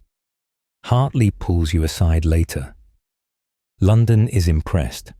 They want you back immediately for comprehensive debriefing. But there's one more task. He shows you reconnaissance photos of a site near Innsbruck. We believe this is where they moved the most advanced prototypes. The Americans don't know about it yet. If you could arrange a visit, it's asking you to push your luck beyond breaking point. Your cover is tissue thin, held together by chaos and Allied protection. But the potential payoff, access to Germany's most secret projects, is irresistible. You agree, because what else can you do? You've come too far to stop now. The next morning, you approach the German base commander, now essentially a prisoner in his own office. You spin a story about technical documentation left at the Innsbruck site, vital for maintaining the jets. He's suspicious, but has bigger problems. Soviet forces are reportedly moving toward Oberammergau, and nobody wants to be here when they arrive. He authorizes your travel, probably happy to have one less mouth to feed. Freeman accompanies you in a requisitioned Kübelwagen, the military vehicle struggling through bomb-cratered roads. You pass columns of refugees, former Wehrmacht soldiers trudging home, American convoys heading east. It's a landscape of defeat so total it defies description.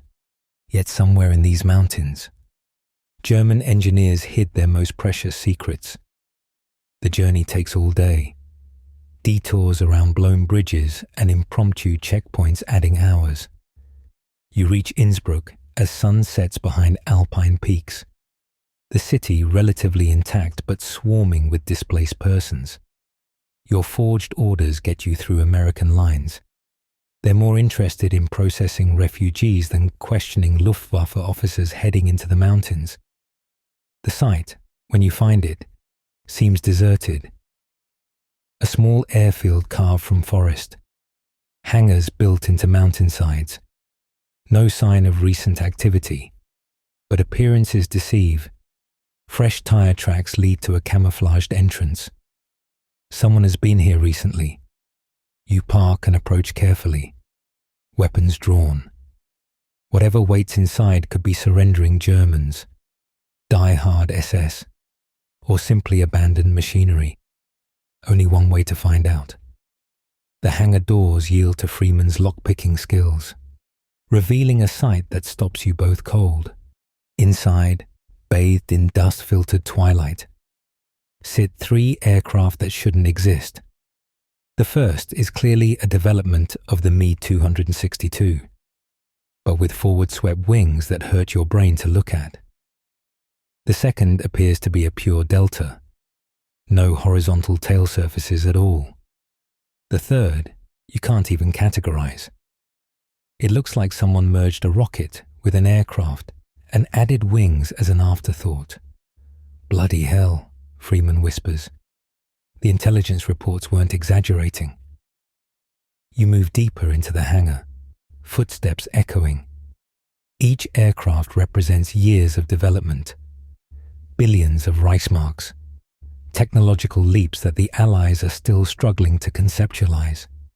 And they're just sitting here, abandoned like expensive toys. A noise makes you both freeze. Footsteps on concrete, multiple sets, approaching fast. You find cover behind a tool cart as the main doors burst open. Soviet soldiers pour in, weapons ready, shouting in Russian. Your heart sinks. Of all the possible complications, this is the worst. The Red Army has found the treasure trove first. The Soviet officer, a major by his insignia, walks among the aircraft like a man in a cathedral. He runs his hands along the Delta wing's leading edge, muttering what sounds like prayers or curses. His men begin setting up equipment, cameras, measuring devices, even a field telephone. They're not here by accident. Someone leaked this location, and the Soviets move faster than anyone expected. You and Freeman exchange glances. 3 experimental aircraft, probably the only examples in existence, about to disappear behind the Iron Curtain that's already descending across Europe. Washington and London will be furious. But what can 2 men do against a full Soviet technical team? Then fate intervenes in the form of American engines. A convoy of trucks roars up to the hangar, disgorging GIs who seem as surprised to find Soviets as you were. The confrontation escalates quickly, weapons pointed, shouting in multiple languages. That dangerous moment when exhausted men with guns might start the next war by accident. The American captain, a freckled kid from somewhere flat and agricultural, tries reason. Hey now, Ivan, we're all allies here. Let's call our commanders, sort this out peaceful-like. The Soviet major spits something that probably isn't complimentary. Neither side wants to back down. These aircraft represent future air superiority, and everyone knows it. You make a decision that Watson will either commend or court-martial you for. Stepping out from cover, hands raised but clearly British from your uniform markings. You call out, "Gentlemen, perhaps we can find a solution that satisfies everyone." Every weapon swings toward you. Freeman follows, muttering curses about your sanity. The American captain recovers first. "Who the hell are you?" You explain, partly truth and partly creative fiction, that you're technical intelligence officers documenting German aircraft for Allied evaluation. The Soviets remain suspicious, but your obvious British identity confuses the situation enough to prevent immediate shooting. "These aircraft," you continue, gesturing at the experimental jets, "are too valuable to risk in confrontation. Why not document them jointly, share the intelligence? We're still allies, after all." It's desperately naive, but sometimes naive works. The American captain, grateful for any face-saving exit, nods enthusiastically. The Soviet major hesitates, calculating. What follows is one of history's stranger moments, sworn enemies collaborating to document mutual plunder. Americans photograph while Soviets measure. You and Freeman frantically sketch details, knowing this might be your only chance. The forward-swept wing design solves theoretical problems British engineers are just beginning to understand. The Delta configuration promises speeds approaching sound itself. The rocket plane hybrid suggests Germans were thinking beyond atmosphere into space. The Soviet major approaches as you're documenting the rocket plane's engine configuration. In accented English, he says, "You are not really Luftwaffe." It's not a question. You meet his eyes steadily. Neither are you really interested in sharing this intelligence. He almost smiles. "So we understand each other. My name is Kozlov. After the war, perhaps we meet again." The threat is politely delivered but unmistakable. As night falls, an uneasy truce holds.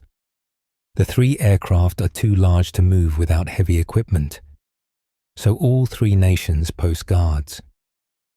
It's a Mexican standoff with jet engines, each side watching the others while pretending cooperation. You use the stalemate to gather maximum intelligence, focusing on technologies Britain lacks. Freeman discovers a filing cabinet hidden behind engine crates. Inside, test flight reports that make your pulse race. The forward-swept wing aircraft allegedly reached 1,100 kilometers per hour before structural failure. The Delta achieved controlled flight past Mach 1, the sound barrier broken by Germans while Allies still debate whether it's possible. The rocket plane climbed to 20,000 meters in 4 minutes before fuel exhaustion. You photograph everything, knowing these documents are worth more than the aircraft themselves.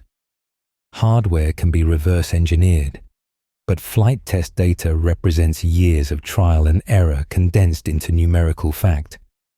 Each graph and chart potentially saves lives, test pilots who won't have to discover these limits fatally.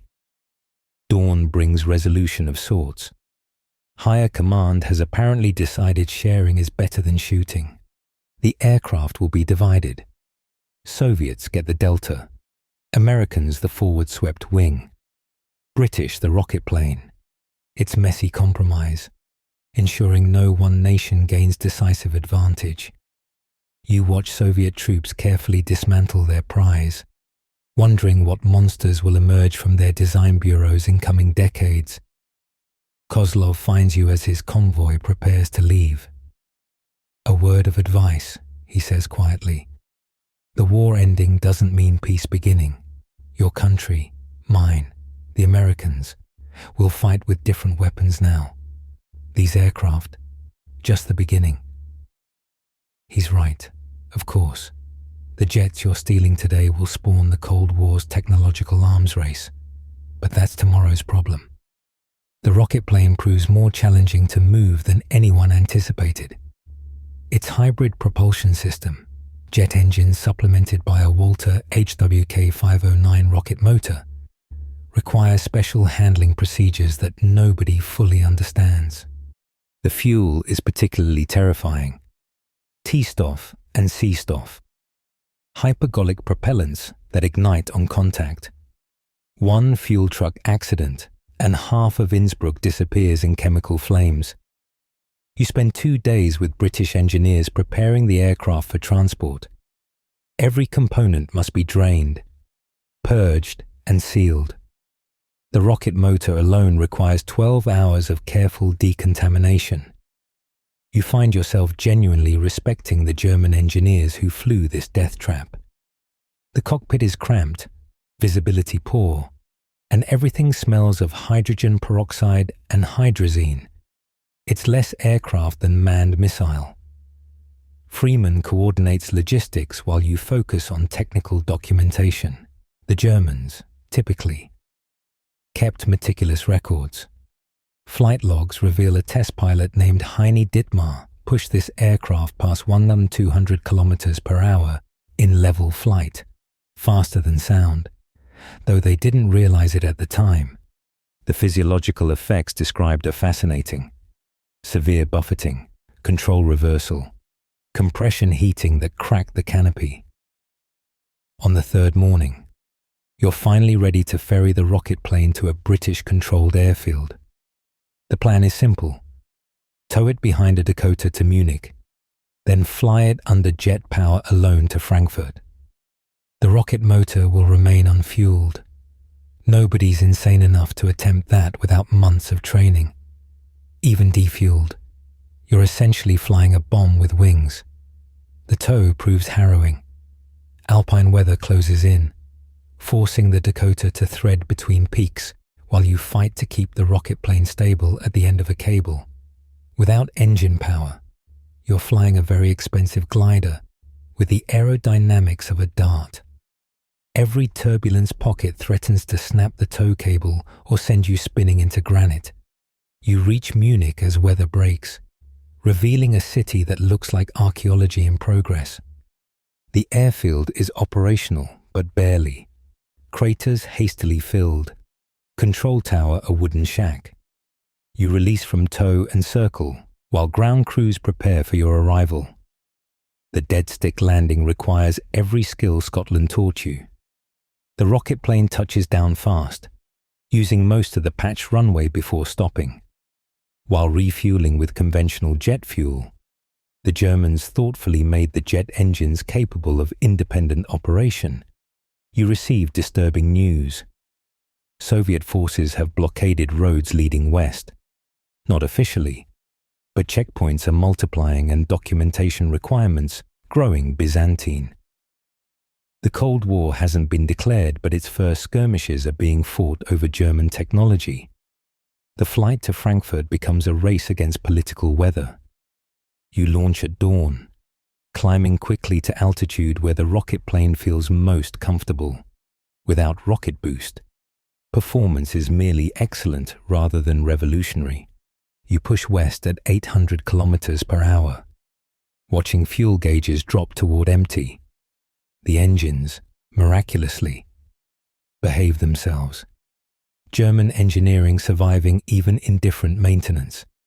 Navigation proves challenging. The Rebecca beacon system is patchy, forcing reliance on visual landmarks. But what landmarks? Cities you memorized are ruins.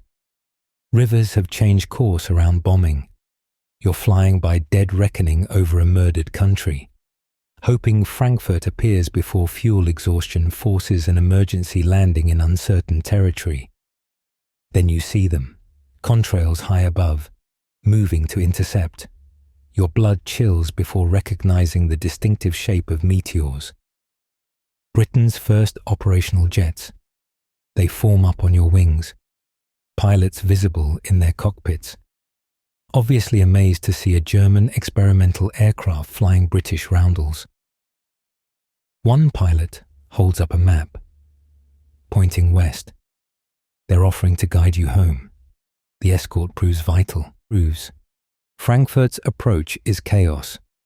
American transports mixing with British fighters, everyone talking on different frequencies. The meteors clear a path, and you slide the rocket plane onto concrete with fuel gauges reading empty. As engines wind down, you sit in the cockpit shaking, amazed to be alive. You've just delivered one of Germany's ultimate secret weapons intact. The celebration is brief. Hartley meets you on the tarmac with troubling intelligence. The Americans grabbed Werner von Braun and his entire rocket team. The Soviets got the production engineers. We're being frozen out of the big prize, ballistic missiles. The rocket plane suddenly seems less impressive. While you've been stealing jets, others have been securing technology that will reach space. Technical intelligence swarms over the rocket plane like locusts. Every system is documented, every component catalogued. You assist where possible, but exhaustion is catching up. Weeks of deception, days of intense flying, the constant stress of maintaining cover. It's taking its toll. Freeman looks equally worn, his usual energy depleted by sustained tension. That evening, Watson appears with new orders.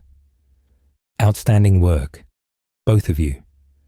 But the game's changing. The Americans and Soviets are drawing lines. British forces are being squeezed out of the best technical sites. He lights his pipe, a sign he's thinking carefully. We need you to make one last run. There's a facility near Peenemünde. Yes, that Peenemünde, where they tested advanced variants. The Soviets will control it within days. You want to refuse. Every mission pushes luck further. But Watson plays his ace. They tested a two-stage vehicle, aircraft launching a smaller aircraft at altitude. It's possibly how they plan to bomb New York. The implications are staggering. Multi-stage aerospace vehicles in 1945. It sounds impossible, but then so did jets 5 years ago. Freeman voices what you're thinking. Sir, our covers are blown. Every intelligence service in Europe probably knows who we are by now. Watson nods, which is why you'll go in uniform. Official British technical mission. The war's over, after all. His smile suggests he knows how thin this protection really is. But orders are orders, and the potential prize too valuable to ignore. You spend the night studying maps of northern Germany, plotting routes to Peenemünde. The birthplace of the V-2 rocket is about to become Soviet territory. Whatever secrets remain must be grabbed now or lost forever. The rocket plane sits under guard nearby, testament to what German engineers achieved when unleashed. Tomorrow you'll chase their even wilder dreams. The journey to Peenemünde requires crossing 3 occupation zones, each transition more tense than the last. You and Freeman travel in a requisitioned staff car with British markings, official papers that might mean something, and a growing sense that this mission is one too many. The autobahns, once Hitler's pride, are clogged with refugees, military convoys, and the detritus of a collapsed nation. At the Soviet checkpoint entering their zone, a Red Army lieutenant examines your papers with theatrical suspicion. He makes phone calls, consults superior officers, delays you for 3 hours in a wooden hut that smells of cabbage and fear. You're certain this is where your luck runs out. Then, inexplicably, he stamps your documents and waves you through. Freeman mutters, "They're letting us in so they can watch what we find." Peenemünde appears through Baltic mist like a technological ghost town. The massive research facility where von Braun birthed the V-2 is partially destroyed. bombed by the RAF in 1943, then systematically demolished by retreating Germans. But enough remains to hint at the scale of ambition here. Concrete test stands rise like ancient monuments. Bunkers built to withstand rocket explosions dot the landscape. You find the facility Watson mentioned, proof stand by 12, according to a bent sign. It's smaller than the main complex, hidden in pine forest, clearly for special projects. The doors are blast-reinforced steel, already forced open by someone. Inside, emergency lighting still functions, casting eerie shadows on abandoned equipment. And there, in the main hangar, you find what you came for. It's not an aircraft in any conventional sense. The lower stage resembles an enlarged Me-262, but with a massive dorsal cradle. The upper stage, cradled like a technological baby, is pure rocket plane. No jet engines at all, just Walter motors and a cockpit that's basically a pressurized coffin with windows. The combination looks like fever dream engineering, impossible and inevitable simultaneously. Jesus Christ, Freeman breathes. They were actually going to try this. You find documentation scattered across drafting tables. Operation Silbervogel evolved into something even more audacious. Launch from Germany, climb to 40,000 feet on jet power, separate and boost to 100,000 feet on rockets, skip across the atmosphere like a stone on water, deliver payload to America, ditch in Japanese-held Pacific, suicide mission with intercontinental reach. You're photographing blueprints when vehicles arrive outside. Soviet technical troops, moving fast and professional. No time for complete documentation. You grab what papers you can, stuffing them into a briefcase while Freeman watches the door. The Soviets enter cautiously, weapons ready, clearly expecting resistance or booby traps. Their officer, a colonel, stops short when he sees you. British, he says in accented English. It's not a question. You nod, continuing to photograph openly. No point in subterfuge now. He watches for a moment, then makes a decision. You have 10 minutes, then you leave. It's more generous than expected. Perhaps he respects the game. Or perhaps he's confident they'll learn everything anyway from captured Germans. Those 10 minutes are frantic. You focus on propulsion specifications while Freeman grabs aerodynamic data.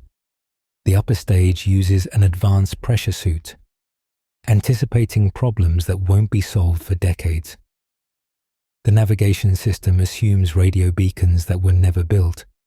It's brilliant, insane, and completely typical of late-war German projects. Technological capability outrunning practical possibility. Time's up. The Soviet colonel points to the door. You leave with briefcases bulging, knowing you've captured perhaps a tenth of available intelligence. Outside, more Soviet vehicles arrive. They're not being subtle about claiming Peenemunde's secrets. Within weeks, this technology will disappear into closed cities, spawning Soviet rockets that will terrify the world. The drive back is tense. Soviet checkpoints have multiplied, each more suspicious than the last. At one, a political officer questions why British officers are leaving with bulging briefcases. You explain your technical observers, authorized by inter-allied agreements that probably no longer exist. He's unconvinced but also unwilling to create an international incident. You're released with warnings not to return. Crossing back into the British zone feels like escaping from a closing trap. The Cold War hasn't been officially declared, but its borders are already hardening. Germany is being dissected along ideological lines. Its technological corps divided among victors who are rapidly becoming rivals. You've grabbed what you could, but everyone knows the real prize. the knowledge in German heads, is being fought over in recruitment battles. At Frankfurt, Watson debriefs you personally. He's particularly interested in the atmospheric skip concept. The Americans are talking about satellites, he says thoughtfully.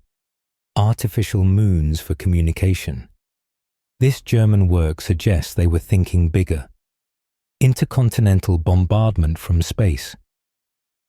The implications are staggering. The war that just ended with atomic bombs might resume with weapons dropped from orbit.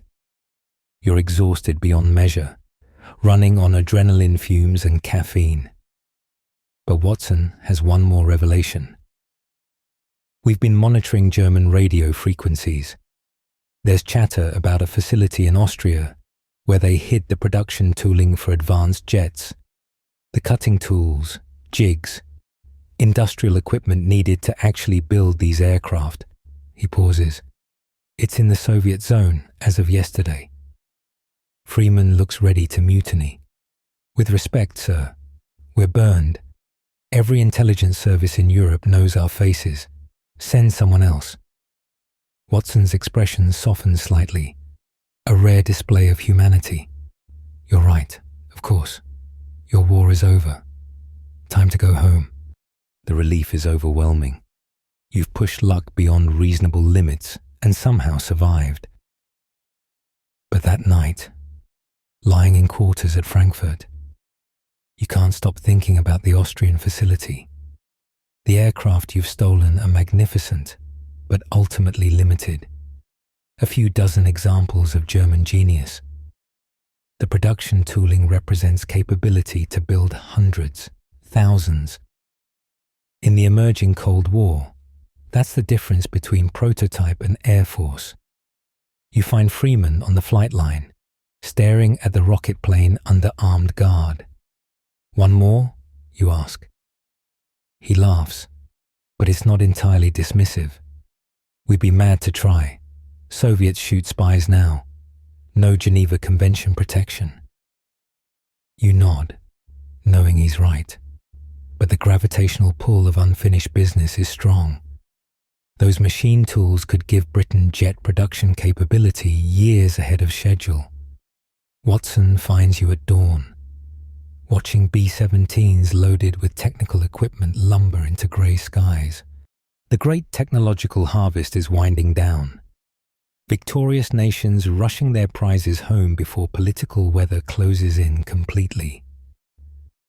Change your mind about Austria, he asks, lighting his inevitable pipe. You and Freeman exchange glances. Exhaustion says no, but something deeper, call it duty or obsession, says yes. One last time, you hear yourself saying. Freeman sighs but nods. Watson produces papers from his briefcase, already prepared. RAF Technical Survey Team, investigating industrial facilities for reparations assessment. Thin cover, but it might buy you time. He pauses. If you're caught in the Soviet zone now, we can't help. Official policy is rapidly becoming every man for himself. The journey to Austria takes 2 days through a geography of dissolution. American zones flow into French, French into British, each boundary marked by different uniforms and deepening suspicion. You're stopped 18 times, papers scrutinized by increasingly paranoid officers. The wartime alliance is decomposing faster than bodies in the rubble. You reach the Soviet zone boundary at nightfall. The checkpoint is professional, Red Army, not the partisan irregulars who sometimes man remote crossings. Your papers receive microscopic examination. The officer makes several phone calls, voice rising with each conversation. Finally, inexplicably, he stamps your documents. You have 12 hours, he says in perfect English. Then we come looking. The facility is in an alpine valley near Steyr. According to captured documents, you drive through darkness on roads that haven't seen maintenance since 1943. Every shadow could hide Soviet patrols. Every checkpoint could be your last, but you press on, driven by logic that makes sense only to those who've spent months chasing German secrets. You find it by accident. Your car's failing headlights catch fresh tank tracks leading into forest. Following them reveals a massive concrete structure built into the mountainside, camouflaged so perfectly that you could pass within meters without noticing. The entrance is blown, demolition charges used by retreating Germans, but the damage looks superficial. Inside, your torches reveal an industrial cathedral, machine tools the size of houses, precision equipment that represents generations of German manufacturing expertise, lathes designed to turn turbine blades to tolerances measured in microns, forging presses that could shape engine components from exotic alloys. The entire industrial base needed to produce jet engines, waiting like sleeping giants. Mary, Mother of God, Freeman whispers. This is what built the Luftwaffe's jets? You nod, understanding flooding through exhaustion. The aircraft you've been stealing are just products. This is the means of production itself, far more valuable than any individual plane. With this equipment, Britain could leap from propellers to jets in months rather than years. You split up to cover maximum ground. The facility is vast, corridors branching into specialized workshops. You find rooms dedicated to turbine blade production, others for combustion chamber fabrication. Everything documented in typical German detail: maintenance logs, production schedules, quality control records. It's a complete industrial ecosystem, frozen at the moment of abandonment. In the management office, you discover something that stops your heart. Production plans for 1946, thousands of jets, improved engines, variants that exist only on paper. The Germans were planning for a war that would last years longer. These machines would have built the aircraft for that phantom conflict. Now they'll build jets for whoever claims them first. Dawn light filters through blast-damaged skylights when you hear vehicles, many vehicles, approaching fast. Soviet technical troops, arriving to claim their prize. You're deep in the facility. No chance of reaching your car. Freeman appears from a side corridor, arms full of documentation. His expression mirrors your thoughts, trapped. The Soviets enter systematically, professional soldiers securing each room. You're contemplating desperate options when Freeman points to a ventilation grate. It's not heroic, but it might work. You squeeze into ductwork designed for German efficiency, not British escapees. The metal groans alarmingly but holds. For hours, you listen to Soviet troops cataloguing the industrial treasure below. Occasional voices drift up, excitement at particular finds, arguments over equipment purpose. You're cramping in spaces never meant for human occupation, breathing recycled air, wondering if this is where your war finally ends. Then, miraculously, silence. The Soviets have withdrawn, probably for lunch or shift change. You extract yourselves from ventilation hell, muscles screaming. The facility is temporarily empty, but won't remain so. You grab final photographs, stuff pockets with crucial documents, then slip out through a side entrance you'd noted earlier. Your car waits unmolested. Small miracles still happen. You drive away as Soviet trucks return. Timing so close, you see their dust clouds in mirrors. The journey out is nightmare tension, expecting roadblocks at every turn. But luck holds one final time. You cross into the British zone as your 12-hour window expires. Soviet efficiency working in your favor. At Frankfurt, Watson receives your intelligence with satisfaction that borders on jubilation. This changes everything, with detailed specifications for the production equipment, We can approach machine tool manufacturers, reproduce the capability. He actually smiles, a full, genuine expression that transforms his face. You've given Britain jet production technology. Rather important for an island nation, wouldn't you say? The debriefing last days.